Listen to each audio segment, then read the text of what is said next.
এয়া আমি গৈ আছো লখিমপুৰলৈ কিছু সময় পাছত আমি বগীবিল পাম খুব সুন্দৰকৈ আমি গৈ আছো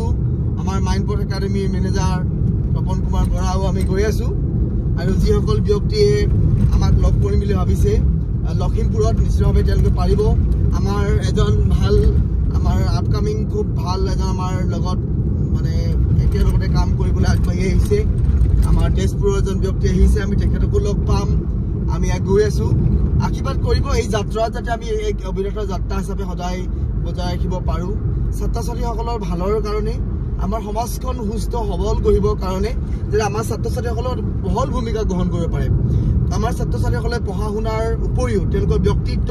তেওঁলোকৰ মা দেউতাকৰ প্ৰতি কৰ্তব্য সমাজৰ প্ৰতি কৰ্তব্য শিক্ষকসকলৰ প্ৰতি শ্ৰদ্ধা আৰু মানে সন্মান যি কৰিব লাগে নিশ্চিতভাৱে আমাৰ ছাত্ৰ ছাত্ৰীসকলে কৰিব পাৰিব লাগিব লগতে প্ৰতিজন ছাত্ৰ ছাত্ৰীয়ে সফল হ'ব লাগিব প্ৰতিজন ছাত্ৰ ছাত্ৰীয়ে নিজৰ ভৰিত থিয় হ'ব লাগিব প্ৰতিজন ছাত্ৰ ছাত্ৰীয়ে স্বনিৰ্ভৰশীল হ'ব লাগিব প্ৰতিজন ছাত্ৰ ছাত্ৰীয়ে ব্যৱসায় বাণিজ্য চাকৰি সকলো ডিপাৰ্টমেণ্টত আমাৰ ল'ৰা ছোৱালী আগবাঢ়িব লাগিব আৰু প্ৰতিটো ক্ষণত প্ৰতিটো মুহূৰ্তত প্ৰতিটো